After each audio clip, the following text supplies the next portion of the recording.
우리의 신앙과 삶에 가장 큰 적이 있다면 두려움 같아요. 우리 마음속에 두려움이 생기면 밖으로는 탐심으로 나타나고 안으로는 염려를 일으킵니다. 그리고 우리의 행동은 무엇인가 두려워서 아무것도 하지 못하는 목적이 없는 삶, 게으른 삶으로 우리를 인도하는 것 같아요.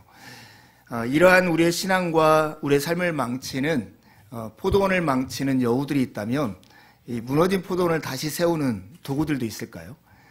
이번 주와 다음 주는 그 두 가지를 살피려고 합니다. 오늘은 분별력을, 다음 주는 돌이킴에 대해서 우리가 함께 나누려고 합니다. 여러분에게는 그 분별력이 있습니까? 저의 친척 중에 누님이 한 분 계신데 누님이 은행원으로 일을 하고 있다가 문제가 생긴 거예요. 그래서 퇴직을 할 수밖에 없었고 이제 조그마한 음식점에서 서빙하는 알바를 하게 되었습니다. 그러던 중에 그 음식점의 주방에서 일하는 청년과 눈이 맞은 거예요. 그래서 둘이 사랑하게 되어서 저희 작은아버지한테 가서 우리 결혼하겠다고 이렇게 말을 했을 때 작은아버지가 굉장히 실망하면서 안 된다고. 왜냐하면 누나는 키가 굉장히 큰데 그 매형은 키가 작았고 누나는 예쁜데 매형은 예쁘지 않았어요. 예, 그리고 형편이나 조건이나 삶의 형편이 마뜩치 않아서 작은아버지는 굉장히 싫어하면서 이걸 반대를 했었어요. 근데 자식 이기는 부모 없잖아요.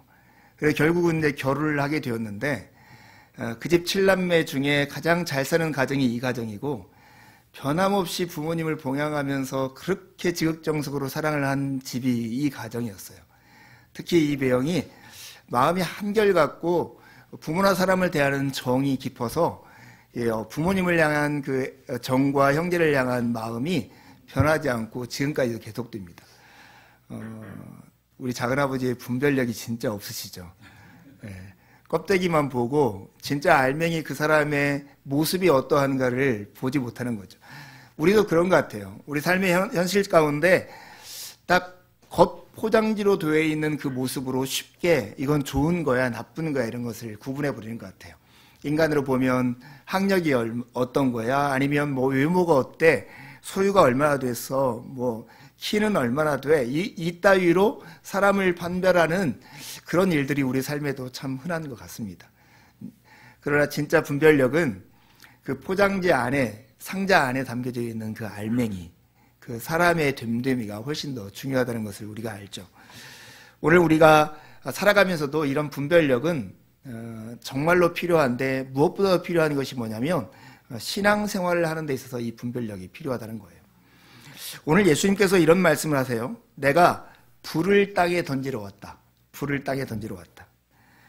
여러분 예수님이 이 땅에 오신 목적이 무엇이냐 이렇게 물으면 사람들은 구원하기 위해서 평화를 주려고 이렇게 쉽게 대답합니다. 실제로 사도행전 10장 26절에 보면 베드로 사도가 이렇게 말씀하세요. 하나님께서는 이스라엘 자손에게 말씀을 보내셨는데 곧 예수 그리스도를 통하여 평화를 전하셨습니다. 베드로 사도가 보기에 예수님의 사역을 한 문장으로 요약하면 평화를 전하기 위해서 오셨다라고 하는 것이죠. 실제로 예수님이 태어난 소식을 전하는 천군과 천사들이 노래했던 그 노래를 여러분 기억하십니까? 지극히 높으신 곳에서는 하나님께 영광이고 땅에서는 하나님이 기뻐하시는 사람들 중에 평화로다. 예수님의 오심 자체가 이 평화를 전하는 사건이었고 평화를 전하는 일을 이 땅에서 하셨습니다. 실제로 예수님을 만나서 병을 나음을 받고 예수님을 떠나는 사람들에게 예수님이 그렇게 축복하죠. 너는 평화를 가지고 가라. 평안할지어다. 이렇게 축복을 해요. 예수님이 이 땅에 오신 것이 분명히 평화를 전하기 위하고 평화를 일구기 위해서 이 땅에 오셨는데 오늘 본문에 보면 예수님께서 뜻밖의 말씀을 하시잖아요. 내가 불을 땅에 던지러 왔다. 51절에 보면 너희는 내가 세상에 평화를 주러 온 줄로 생각하느냐? 내가 너에게 말한다. 그렇지 않다. 도리어 분열을 일으키려 왔다. 이렇게 예수님께서 말씀하세요. 이해가 되십니까? 예수님은 세상에 불을 지르고 분열을 일으키려 왔다고 그렇게 친히 말씀하시는 것이죠. 이것이 평화의 왕이신 주님이 진짜 하신 말씀인가 의심이 갈 정도로 다시 보게 되는 말씀입니다. 누가복음과 사도행전은 사실 한 권의 책이라고 말할 수 있습니다. 같은 저자가 쓴 책인데 누가복음과 사도행전에서 불이라고 하는 이미지가 나타내는 은유는 두 가지입니다. 하나는 하나님의 심판이고 다른 하나는 성령을 가리키는 거예요. 이 두 가지는 별개의 것이 아니라 하나로 묶여져 있게 돼요. 불을 던지러 왔다라고 하는 것, 즉 성령이 이 땅에 오시면 성령을 받아들이고 성령을 믿는 자들에게는 그것이 구원의 역할을 하지만 성령을 거부하는 자들에게는 심판의 불이 되기 때문에 그렇습니다.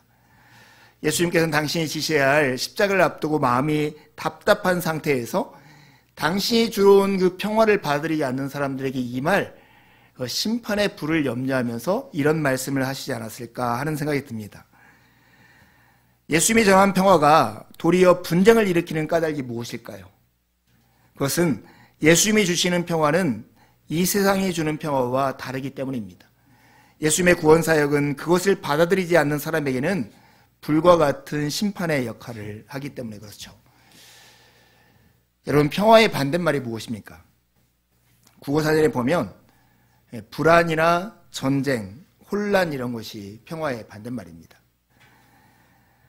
그런데 여러분, 어떠한 세상 가운데서도 아무리 악하고 힘든 곳 가운데서도 정말로 이런 것이 세상에 있을 수 있어 말하는 곳에서조차도 누군가는 평화를 누리고 있다는 걸 여러분 아십니까? 아프리카의 저개발 국가에 굉장히 독재가 심한 어떤 나라가 있다 할지라도 그 나라 안에서 독재자의 자녀들은 평화를 누릴 거예요. 그곳에서 불안감을 느끼지 않고 혼란을 느끼지 않고 넉넉한 경제적인 여유를 누리면서 살 거라고요. 가끔 영화에 등장하는 조폭, 그 악의 무리들 속에서도 그 조폭의 아들, 딸들, 아내는 나름 행복하고 평안을 누리게 살게 됩니다. 세상에는 평화가 있어요. 그러나 그 평화가 모든 사람의 평화가 되지 않는다는 것이 문제입니다. 특별히 약하고 힘든 사람들의 희생을 담보 삼아서 일부의 소수가 누리는 평화가 실제로 문제인 것 같습니다. 우리가 살아가는 사회는 다양성이라고 하는 것을 매우 중요하게 여기는 사회입니다. 이번에 저는 그 콘클라베라고 하는 영화를 봤습니다. 오랜만에 영화를 보면서 2시간이 언제 지나갔나 싶을 정도로 저에게는 몰입감이 있는 영화였어요. 그 영화의 대사 중에 이런 대사가 있습니다. 하나님이 교회에게 주신 가장 큰 선물은 다양성이다. 자기 확신은 통합의 가장 큰 적이고 자기 확신은 관용의 치명적인 적이다. 이렇게 말을 해요. 이제 나와 다른 어떤 사람을 받아들이지 못한다는 것, 그것은 정말로 치명적이고 무서운 거다. 이렇게 말을 하죠. 이 다양성을 강조하는 의미에서 주로 하는 예가 뭐냐면 우리는 모든 것을 다 알지 못한다는 거예요. 마치 장님이 코끼리를 만지는 것처럼 어떤 사람은 다리를 만지고 어떤 사람은 등을 만지고 어떤 사람은 코를 만진다는 거죠. 예, 그렇죠. 우리 모두가 모든 걸 다 알거나 내가 아는 것이 모든 게 다 옳다라고 말을 할 수 없다는 것은 그게 옳은 것 같아요. 그런데 여러분, 이렇게 말할 때 누군가가 이런 질문을 했어요. 그러면 누군가 코끼리 전체를 본 사람은 있대요? 예, 누군가 코끼리 다리를 만졌다고 하면 코끼리 전체 그림이 있는데 그 중에 다리를 만졌다는 말이 되고, 누가 코끼리의 코를 만졌다고 하면 코끼리 전체 그림이 있는데 그 중에 코를 만졌다는 말이 되기 때문에 코끼리 전체를 본 사람이 있어야 이런 말이 통하는 거잖아요. 근데 결국은 우리가 다양성을 인정하고 우리가 모든 것을 알지 못한다 하는 그 말 속에는 우리가 알지 못하는 전체 그림, 코끼리가 있다는 것을 은연중에 우리가 인정하는 것이죠.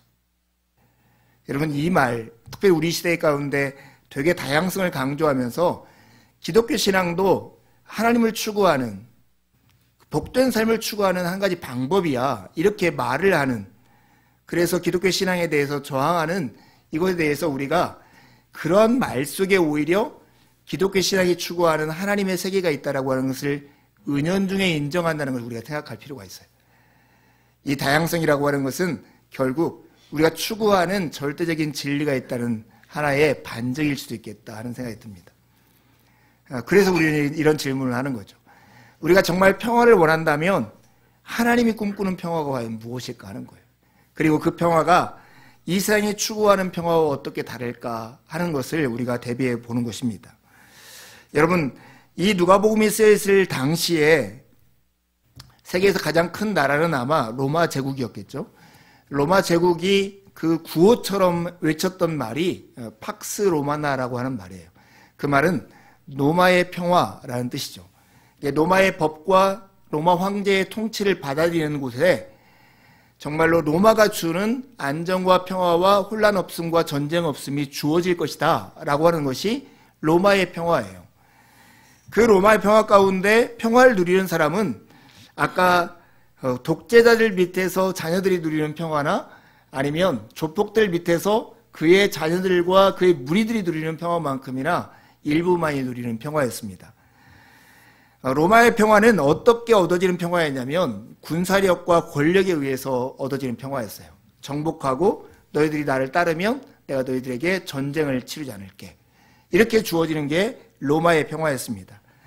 그 평화의 결과는 뭐였냐면 정말로 다수의 노예나 힘든 평민들의 삶을 희생을 담보로 삼아서 권력층들 소수만이 누리는 평화가 로마가 추구하는 평화였습니다. 여러분, 우리가 살아가는 시대에 잘 생각해 보면 우리가 생각하는 평화도 이 로마의 평화와 크게 다르지 않다는 것을 알 수 있습니다. 우리는 서로 경쟁하죠. 남들보다 경쟁해서 이긴다고 하는 것의 말의 의미가 무엇인가를 생각해 보세요. 다른 사람이 가질 못까지 내가 전부 다 갖는 것이죠. 우리는 굉장히 많이 소유한 사람을 일상에서 자랑하고 성공한 사람들이라 말하고 승리한 사람들이 모든 복과 영광들 다 독차지하는 것 같지만 그 승리와 그 많은 부유함들이 가져오는 결과들을 우리가 분별해 보면 사실은 너무나 지나치게 많이 가진 어떤 사람으로 말미암아 다수의 사람들이 빈곤하고 어렵게 살 수 있다는 것을 생각하지 않고 있는 게 아닐까 싶습니다. 그런 의미에서 보면 우리도 여전히 로마의 평화를 기대하면서 추구하고 있는 사람들이라고 말할 수 있습니다. 그러나 세상이 주는 이런 평화와 다르게 예수님이 주는 평화는 이와 다릅니다. 만드는 과정이 힘에 의해서 이루어지는 게 아니라 십자가로 이루어진 평화입니다.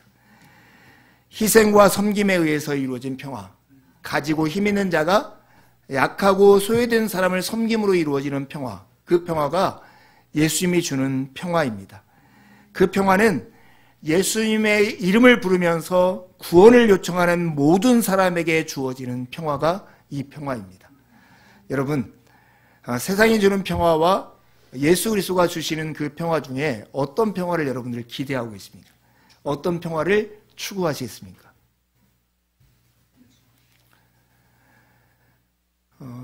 우리 마음속이 갈라질 수도 있어요. 예수님 당시에 예수님이 이런 평화를 전했는데 뜻밖에도 그 당시의 종교 지도자들이 예수님의 이 평화를 거부하고 로마의 평화를 추구했습니다. 실제로 예수님을 내란을 선동했다는 주범으로 정치범으로 빌라도 앞에 고발해서 십자가에서 죽게 만든 것이 다름 아니라 그 당시 하나님을 제일 잘한다고 말했던 종교 지도자들이었어요. 그런데 그들이 추구했던 평화가 무엇이었냐면 그들은 로마 권력의 입맛에 맞추게 같이 살아가면서 로마 정부가 주는 기득권을 충분히 누리고 있던 사람들이었어요. 특별히 사두개인들, 바리새인들이 그와 같은 사람들이었습니다. 그러기에 그 종교 지도자들은 세상이 주는 평화를 얻기 위해서 예수님이 주는 평화를 거부했던 사람들이죠. 이 말을 우리의 시대로 가져와 봐요. 그것은 뭐냐면 예수님이 주는 평화를 거부하고 거절하는 사람들은 어떤 사람들인가? 지금 이미 다른 사람의 희생을 담보로 내가 내 몫의 평화를 충분히 누리고 있는 사람들, 그런 사람들이 지금 예수님이 주시는 평화를 거절하고 있는 것입니다. 그래서 예수님이 팔복 첫 문장에 이렇게 말씀하셨을지 몰라요. 가난한 자는 복이 있나니 천국이 저희 것입니다. 부유한 자는 이미 자기가 세상이 주는 평화를 누리고 있다는 것 때문에 예수님이 주시는 평화를 애써 거절하고 있는 시대를 우리가 살아가고 있는 것입니다. 우리가 무엇인가를 결정해야 하는 상황에 놓이면 우리는 위기에 처한 것입니다. 어떤 사람이나 목표나 가치를 지향한다는 것은 다른 것들로부터 우리가 돌아선다는 것입니다. 우리는 예수께서 주시는 평화, 곧 세상이 줄 수 없는 평화를 추구하는 사람들입니다. 이것은 세상이 주는 평화를 거절하고 그것으로부터 돌이킨다는 의미입니다. 마치 경사지붕 위에 비가 떨어지면 좌측이나 우측 한 군데로만 흘러내리는 것처럼 우리의 삶이 예수 그리스도의 말씀 앞에 딱 서면 예수 그리스도의 평화를 원하든지 세상이 주는 평화를 추구하든지 둘 중에 하나로 나뉠 수밖에 없는 것입니다. 이런 의미에서 예수님은 내가 이 땅에 분쟁을 일으키러 왔다 말씀하시는 것입니다. 사랑하는 교회 여러분,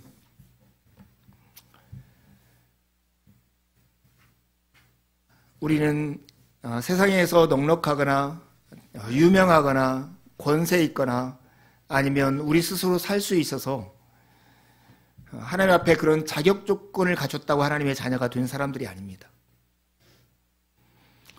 우리 중 누구도 이 세상 가운데서도 자랑할 것이 별로 없지만 특별히 하나님 앞에서 하나님의 무한한 긍휼과 자비와 은혜가 아니고는 하나님의 복과 평화를 누릴 수 없다는 것을 알기에 깨어진 마음을 가지고 주님의 긍휼에 호소했기 때문에 여기에 있는 사람들입니다. 그런 의미에서 우리는 세상의 평화가 아니라 예수님이 주는 평화를 간구하는 사람들입니다. 우리의 이런 마음과 우리의 진정성이 어디서 확인이 될까요? 이것은 내 주변에 나보다 더 형편이 어렵고 나보다 주님 앞에 서기에 더 어렵고 비참한 삶을 살아가고 있는 형제나 자매들에게 손을 건네서 내가 누리는 평화를 그들도 함께 누리게 하는 그 자리에서만 우리의 진정성은 확인이 되는 것입니다. 저는 설교자로서 또한 한 명의 그리스도인으로서 이 세상이 주는 평화를 나만 누리기보다 예수 그리스도가 주는 그 평화를 모두와 함께 누리기를 간절히 소망합니다. 우리 모두도 그런 평화에 동참했으면 참 좋겠습니다. 예수님은 이렇게 말씀하시면서 이 시대를 보면서 이렇게 말씀하세요. 어찌 너희는 이 시대를 분간하지 못하느냐. 그 시대 사람이나 지금이나 사람들이 잘도 분별하는 것이 날씨의 변화인 것 같아요. 예수님이 예를 드는 게 이런 거죠. 구름이 서쪽에서 일면 곧 소나기가 내릴 것을 사람들이 다 안다는 거예요. 왜냐하면 그 당시 이스라엘 좌측에는 지중해가 있고 지중해가 서쪽에 있는데 서쪽에서 습한 바람이 일어서 이 동쪽으로 불어오다가 예루살렘에 있는 산은 적어도 700~800m가 되는 고산지인데 그곳에 차가운 공기와 딱 마주치면 거기서 비가 내리기 마련인 거죠. 사람들은 이러한 지형을 알고 있었기 때문에 서쪽에서 바람이 일어오면 비가 내릴 것을 알았습니다. 남쪽은 사막이었고 남동쪽 사막에서 오는 열풍이 불어오면 더 더워질 것도 그 사람들은 알았습니다. 그러나 예수님은 이것과 대비해서 그 시대 예수님의 말씀을 듣고 있는 그 자리에 모여있는 제자와 무리들을 향해서 이렇게 말씀하시는 거예요. 너희는 왜 이 시대를 분간하지 못하느냐? 왜 이 시대를 분간하지 못하느냐? 참 재미있는 것은 예수님께서 이렇게 이 시대를 분간하지 못하는 사람들을 무엇이라고 말을 하냐면 57절에 이렇게 말하죠. 외식하는 자들아. 56절에 보면 외식하는 자여 너희가 천지의 기상은 분간할 줄 알면서 어찌 이 시대는 분간하지 못하느냐. 또 어찌하여 옳은 것을 스스로 판단하지 아니하느냐. 이렇게 말씀하세요. 여러분 요즘 그 뉴스나 정치 토크 이런 것을 가끔 보십니까? 전국이 워낙 혼란하고 이렇게 소란한 상태에서 정말로 많은 프로그램들이 그런 것들을 진행하더라고요. 근데 가끔 그런 정치 토크쇼를 그 유튜브 같은 걸로 보면서 좀 우스꽝스러운 것은 그거예요. 내일이나 모레 있으면 이루어질 그 일들을 정말로 애써서 예측을 하면서 짐작을 하더라고요. 그러면서 그 전문가라고 하는 사람들이 이러한 논리적 근거를 가지고 이런 일이 있을 거라고 말을 해요. 근데 이틀만 지나면 사흘만 지나면 그 딱 결과가 나타나는데 그걸 가지고 그렇게 애쓰더라고요. 그런데 그런 호기심이 있고 하루라도 이틀이라도 먼저 알려고 그렇게 애쓰는 이유가 뭘까요? 그 현실이 그 사실이 내 마음을 끌고 있고 내 생활과 직접적인 연관이 있다고 하기 때문에 그렇게 관심을 갖는 것이죠. 근데 여러분 주님이 오실 것과 주님께서 오시면 어떻게 일할 것이고 주님의 나라가 어떻게 우리 삶께서 현실이 될 것인가에 대한 이런 호기심을 가지고 알고자 하는 마음이 여러분 마음 가운데 이런 적이 있어요? 마치 내일 그 재판의 결과가 인용이냐 기각이냐 이렇게 고민하고 막 관심이 있어서 뉴스를 찾아보는 것처럼 주님이 오시면 이 시대가 어떻게 될 것인가 하는 것을 긴박하게 생각하면서 그것을 호기심을 가지고 누군가에게 묻고 서로 토론해 본 적이 있으신지. 아마 그 당시 사람들도 잘 먹고 잘 사는 거에 대해서, 로마 정치가 어떻게 변하는 거에 대해서, 날씨에 대해서는 그렇게 관심이 있었지만 하나님의 나라가 오는 것에 대해서는 그런 관심이 없었던 것 같아요. 아니, 애써 관심을 가지지 않으려고 했던 것 같아요. 그래서 예수님은 그들을 향해서 알면서도 모른 척하는, 애써 눈을 감는 외식하는 자다, 이렇게 말을 하고 있다고 생각합니다. 저는 어제 TV에서 어떤 패널들이 나와서 기후 위기에 대해서 얘기하는 걸 들었어요. 다 과학자들이 모였고 거기에서는 내노라는 교수들이 모인 자리였어요. 근데 그 사람들이 지구 온난화가 미치는 영향을 결론적으로 뭐라고 표현하냐면 인류의 멸종이라고 얘기하더라고요. 그리고 인류의 멸종에 이르는 가장 중요한 것은 온난화가 가져오는 피해는 식량 위기라고 하는 거예요. 날씨가 너무 더워지면 식량 생산이 되지 않아서 그렇게 멸종할 거라고 얘기하더라고요. 그러면서 몇 년 전에 있었던 아랍의 봄, 시리아나 리비아에서 이렇게 자유와 민주화 운동이 일었던 그 원인이 지구 온난화로 인해서 우크라이나와 러시아의 밀 생산이 줄어들자 밀값이 올라가지고 그것 때문에 이렇게 민주화 운동이 일어났더라고. 온난화는 이렇게까지 영향을 미친다고 말을 하더라고요. 제가 이걸 듣고 있다가 굉장히 똑똑한 지식인들과 유능한 과학자들이 모여서 하는 이게 추론과 논리가 듣고 있다 보니까 너무나 우스웠어요. 여러분들은 우스워요? 과학적 같이 보여요? 예. 저는 하여튼 되게 우스웠어요. 왜냐하면 우크라이나와 러시아에서 이렇게 밀 생산량이 줄어가지고 밀값이 이렇게 높이 올라가서 정말 어렵고 가난한 사람들이 사 먹기 힘든 그런 상황이 이른 것은 맞죠. 그 상황은 맞는데 전 세계적으로 보면 밀이 부족해서 그랬을까요? 밀은 엄청나게 넘쳐나고 버려지는 밀들도 많았어요.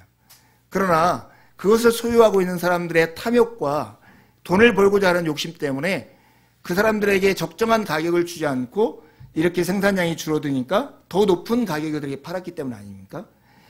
지구온난화가 문제입니까? 인간의 마음이 문제일까요? 저는 이게 똑똑한 과학자들이 지구온난화로 인한 식량 생산과 눈에 보이는 것들의 결과를 예측하면서 인간의 마음의 이 악함과 그 자본주의에 쩌든 이 본성들, 욕심의 본성들에 대해서는 하나도 언급하지 않는 이 모습을 보면서 그냥 목회자로서 저는 우스꽝스럽게 보였어요. 제 논리가 좀 이상한가요? 저는 그랬어요. 하나님이 우리의 마음을 고치지 않는다면, 우리가 우리의 마음을 새롭게 하지 않는다면 세상은 변하지 않을 것입니다. 아무리 좋은 법제도와 아무리 과학 문명이 발달하더라도 세상은 변하지 않을 거예요. 과학 문명이 발달하면 인간의 삶이 편리해지고 노동력으로부터 자유롭게 될 거라고 생각했지만 우리는 더 많은 노동을 하고 있고 실제로 그런 걸로 만든 무기가 더 많은 사람들을 죽이고도 있는 것입니다. 여러분은 이런 시대를 분간하려고 애쓰고 있습니까? 과학을 통해서 우리 시대를 설명하려고는 애쓰지만 정작 하나님의 이 세상을 보는 그 눈으로 우리 시대를 보려고 하는 노력과 애씀이 우리에게 있느냐 하는 것입니다. 오늘 주님은 그 시대에 그 자리에 모여있는 제자들에게 하셨던 말씀처럼 우리에게 동일하게 말씀하고 있는 것입니다. 어찌 이 시대를 분간하지 못하느냐. 이 분별력을 가지고 있는 사람들에게는 옳은 일을 선택하여 실천할 수 있는 능력이 생깁니다. 예수님은 58절 이하에 고소하는 자와 함께 법정에 가게 되면 누구나 사전에 합의하는 것처럼 하나님 나라가 오심과 하나님의 심판이 임박했다는 걸 아는 사람이라면 어떻게 할 것이냐라고 우리에게 되묻고 있습니다. 당연히 회개하고 주님의 뜻에 합당하게 살아가는 삶으로 돌이키겠죠. 최근 탄핵 재판에서 국회 측 한 변호사가 인용했던 노래가 있죠. 시인과 촌장의 풍경이라고 하는 노래였는데요. 세상 풍경 중에 제일 아름다운 풍경은 모든 것이 제 자리로 돌아가는 풍경입니다 하는 노래였습니다. 여러분, 그런데 그 제자리가 어딜까요? 세상에서 가장 아름다운 풍경이 모든 것이 제 자리로 돌아가는 풍경이라고 할 때 그 제자리가 어딜까요? 그리고 누가 우리 세계, 우리 세상을, 우리 인간과 세상을 그런 제자리로 돌려놓을 수 있을까요? 그 제자리는 하나님이 창조하신 본래의 모습일 것이고, 온 세상이 본래 창조된 제자리로 있게 하시는 분은 오직 예수 그리스도밖에 없으십니다. 예수 그리스도를 따르는 제자들의 삶과 그를 따르는 하나님 나라를 추구하는 사람들의 삶을 통해서 그 나라는 제자리로 돌아오고 제자리로 자리 잡게 될 것입니다. 우리의 마음은 하나님을 사랑하고 이웃을 사랑하는 삶의 자리로 이르게 될 것입니다. 하나님은 지금도 우리에게 말씀하고 계십니다. 우리는 하나님의 음성을 듣기를 원하는 사람들이 있죠. 하나님이 직접 목회자가 지금 여러분에게 하는 말처럼 우리의 귀에 말해주기를 기대하는 사람도 있어요. 그러나 여러분, 우리가 하는 의사소통이 말로만 하는 게 아니라 우리의 행태와 삶과 정황 속에서 대화를 하고 있다는 걸 아십니까? 여기 있는 모든 사람이 어디로 들어왔습니까? 문으로 들어왔죠. 문은 저기에 그냥 서 있기만 하는데 여러분에게 메시지를 던진 거죠. 여기로 돌아야 합니다. 제가 강단에 섰을 때 여러분은 저를 다 바라봤습니다. 제가 여러분에게 저를 보십시오 이렇게 말하지 않아도 제가 이렇게 서 있는 것 자체가 여러분에게 의사를 전달함으로써 여러분이 저를 보도록 만들었습니다. 하나님도 이 역사 속에서 우리에게 여전히 말씀하고 있어요. 영이신 하나님이 우리의 육적인 귀로 들리는 음성으로 말씀하실 수도 있겠지만, 하나님은 우리에게 성경이라고 하는 이상에 계시된 말씀을, 기록된 말씀을 통해서 우리에게 지금도 말씀하고 계십니다. 공동체의 삶의 정황 속에서 말씀하시고 어떤 사람의 목소리를 통해서도 우리에게 여전히 말씀하고 계세요. 특별히 오늘 본문을 통해서는 우리에게 이렇게 말씀하는 거죠. 시대를 분간해야 한다고. 하나님이 지금 이 세상에서 무슨 일을 하고 있는지를 깨닫고 이해하는 사람만큼 더 지혜로운 사람이 없다라고 얘기합니다. 우리에게는 분별력을 기르는 훈련이 필요합니다. 분별력이라고 하는 것은 어떤 사람이 머리가 좋아서 공부를 잘해서 얻어지는 것이 아닙니다. 이 말씀을 붙잡고 고민하다가 이번 주에 읽은 책이 하나 있었는데, 헨리 나우엔이라고 하는 분이 쓴 삶의 영성입니다. 이 책에 보니 예수님께서 제자들을 선택하는 그런 장면의 말씀을 가지고 분별력을 기르는 훈련에 대해서 우리에게 소개한 말씀입니다. 정말로 내가 하나님 나라 안에서 어떤 일이 일어나는가를 분간하면서 지혜롭게 살기 위해서는 세 가지 행동이 필요하다는 거예요. 첫 번째는 기도이고, 두 번째는 교제이고, 세 번째는 사역입니다. 사랑하는 교회 여러분, 저를 봐보세요. 정말 여러분이 정말 신앙이 자라고 싶고 하나님의 백성답게 살기를 원한다면 이 세 가지의 균형이 반드시 필요합니다. 하나님과 단둘이 있는 삶에 대한 훈련, 이것이 여러분의 삶에 필요하다는 거예요. 이 시간은 삼위일체 하나님과 교제하는 훈련이고, 진짜 내가 누구인지를 하나님으로부터 듣는 훈련이에요. 이게 바로 기도의 핵심이라고 이 저자가 얘기합니다. 예수님이 기도의 자리에서 가장 많이 했던 것이 무엇일까 저자는 상상을 해요. 그것은 아마 세례를 받을 때 예수님께 들려왔던 그 음성을 묵상하는 것이었을 것이다 말을 합니다. 그 음성이 무엇입니까? 너는 내 사랑하는 아들이고 내가 너를 좋아한다. 여러분, 기도의 자리라고 하는 것이 얼마나 복되고 영광스러운 자리인가를 생각해 보세요. 단지 땡깡 부리는 아이가 엄마한테 사탕 하나 달라고 떼쓰는 시간이 기도의 자리가 아닙니다. 그 자리는 내가 천지를 창조하시고 예수 그리스도를 통해서 우리를 구원하신 하나님과 어떠한 관계 가운데 있는지를 확인하는 자리입니다. 하나님을 아버지라 부르면서 하나님이 나의 아버지 되심에 대해서 그 영광을 기뻐하는 자리가 기도의 자리입니다. 그리고 그 자리에서 예수 그리스도 안에 있어서 우리를 예수 그리스도처럼 보시는 하나님이 들려주시는 그 음성을 듣는 자리입니다. 너는 내 사랑하는 아들이고 내가 너를 기뻐한다. 내가 너를 좋아한다. 기도의 자리에서 이 음성을 듣지 못하면 우리는 다른 곳으로부터 다른 음성을 들으며 살아갈 수밖에 없습니다. 그래, 너를 증명해봐. 너를 보여줘봐. 그러면 내가 너를 사랑받아야 할 만한 사람으로 인정해 줄게. 사랑하는 교회 여러분, 여러분은 정말 기도의 자리에서 이 음성을 듣고 계십니까? 두 번째 우리에게 필요한 것은 공동체 안에서의 교제입니다. 정말로 내가 사랑받고 있다는 것을 기도의 자리에서 음성을 들을 뿐만 아니라 실제로 우리의 마음에 깊이 새기기 위해서는 교회 안에서의 성도 간의 교제를 통해서 서로를 용서하는 경험이 있어야만 내가 사랑받는 존재라는 걸 알 수 있다고 하는 거예요. 내가 하나님이 아니고 상대방이 하나님이 아니어서 우리가 허물진 그 모습, 내가 부족한 그 모습을 받아주는 누군가에 의해서 나는 내가 무엇인가를 증명하고 보여줬기 때문에 사랑받는 존재가 아니라 나에 있는 그 인격 그 자체 그것으로만 사랑받는 존재가 되었다는 것을 확신할 수 있는 것입니다. 여러분, 우리가 그거 할 수 있을까요? 저는 충분히 할 수 있다고 생각해요. 우리 교회에는 2개의 교육 보조제가 있습니다. 2개라고 하면 안 되겠네. 2 사람의 교육 보조제가 있습니다. 희마하고 아영입니다. 이것들은 아무것도 못한데 우리는 그냥 그 못난 그 모습 그대로 그냥 받아들이고 이들을 환대하고 사랑하는 것입니다. 그래, 희마야, 아영아, 너희들은 너희들이 있는 것 그 자체만으로 충분해라고 우리가 이들을 받아들이고 환대하고 있는 것이죠. 교회는 그런 것이죠. 누군가 기대를 다 내려놓고 그 사람이 하나님이라고 하는 기대를 다 내려놓고 그 사람을 있는 그대로 그 인격 그 자체로 받아들이면서 당신은 정말로 사랑받는 존재입니다. 하나님이 당신을 사랑하기 때문에 나도 당신을 사랑합니다. 이것은 공동체 안에서 교제를 통해서만 확인될 수 있는 것입니다. 거기에 또 한 가지 덧붙여야 할 것이 바로 사역입니다. 그것은 뭐냐면 그냥 말로 환대하는 것이 아니라 이 공동체 안에서 고통받고 아픈 사람들과 함께 있어주며 그들의 일에 참여해 주는 거예요. 사실 우리가 하나님이 아니기 때문에 고통받고 힘든 사람들의 일의 문제를 해결해 줄 수는 없습니다. 그러나 함께 앉아 있어 줄 수는 있어요. 같이 있어 줄 수는 있어요.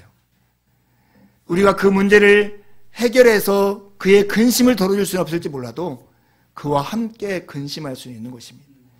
이게 바로 사역입니다.